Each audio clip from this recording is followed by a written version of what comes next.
High, আগের ভিডিওতে তো তোমাদেরকে বললাম যে বাকি কারণটা তোমাদেরকে বলবো যে কেন আমি আর কোনো ভিডিও ক্লিপস নিতে পারিনি।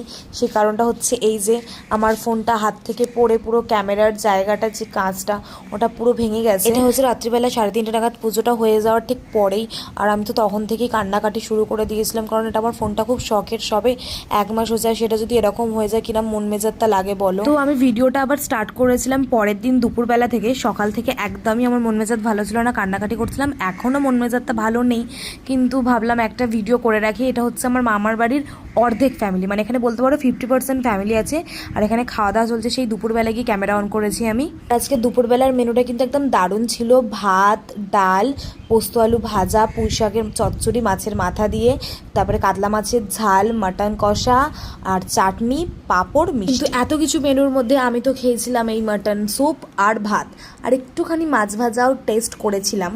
তারপর খাওয়া দাওয়ার পর একটু হাঁটাহাঁটি করছিলাম যাতে খাবারটা হজম হয়ে যায়। আর এটা হচ্ছে আমার দাদুর আম বাগান, এটা অনেকটাই ভিতর পর্যন্ত যায় কিন্তু আমরা যাইনি। মামার বাড়িতে সবাইকেই মোটামুটি দেখাচ্ছে, কিন্তু দাদু দিদাকে দেখানো হয়নি, কারণ ওনারা কেউই বেঁচে নেই। তো দাদুকে যদিও বা আমি ছোটোবেলায় চোখে দেখেছি, আবছা মনে আছে, দিদাকে তো দেখিইনি।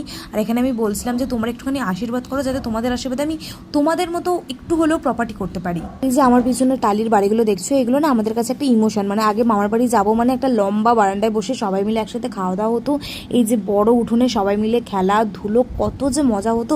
কিন্তু এখন আর এখানে কেউই থাকে না, এগুলো সব স্মৃতি। দেখো দেখো, সকালবেলা সবাই খালি পেটে ডাব খায়, আর আমরা খাওয়া দাওয়া করে এসে ভর পেটে ডাব কেটে ডাবের জল খাচ্ছিলাম। জল ঠল খেয়ে দেন সবাইকে টাটা করে রওনা দিয়ে দিলাম বাড়ির দিকে।